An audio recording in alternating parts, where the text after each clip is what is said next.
And then one more thing I also wanted to ask is, you mentioned when we first talked that when Temu was created, everyone was sort of comparing it to Shein and Hmm. Wish.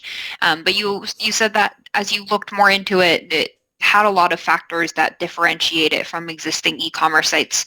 So I was wondering, is there one thing that you still see Temu as most similar to, or do you think it's sort of in a league of its own trying to figure out a new path here? Pinduoduo. I've more and more become convinced that it's not a Shein clone. It's just a westernized version of Pinduoduo. As a matter of fact, when they launched, they even to people that were looking at Chinese language content on YouTube, Mhm. they even had an advert saying Pinduoduo has come to the United States.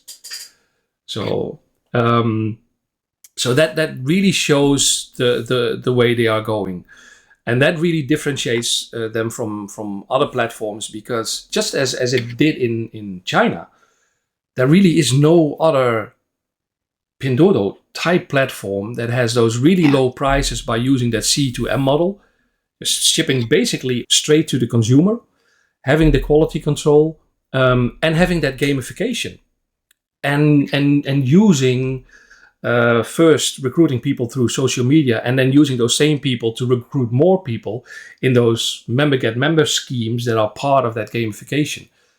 I don't think there's any other. I think that AliExpress does a bit of gamification, but not to the extent that I think Temu will be doing it once they push those games to the forefront. But I think that they're probably, and that's probably the reason why it's a bit hidden in the app, they're doing that Yeah. very carefully, because it could totally ruin the user experiences if it backfires, if people hate those games as much as I do. um, but it does make it incredibly interesting, because it's a totally different way of doing e-commerce than we're used to, even from Chinese platforms.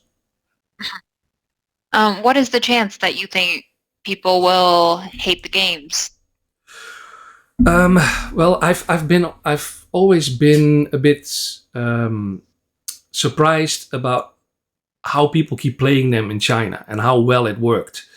And it might have something to do with the fact that, of course, Pinduoduo was mostly aimed at the sinking market, so like the lower tier cities and the rural areas, and people have more time there. But they also are looking for lower priced products.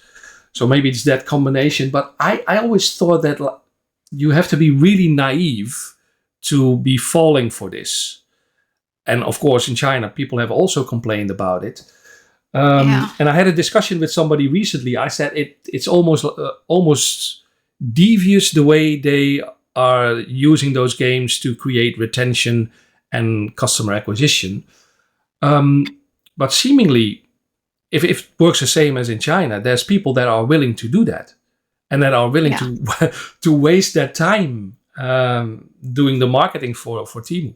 So yeah, I think we'll really have to see. I did see, like I said, also some responses to the Super Bowl game that they had, where you had to shake and then you had to collect numbers, and then you had a lottery, and that these things were just too complicated for a lot of people, and maybe therefore they wouldn't bother. But I think we'll have to see. I think time will tell.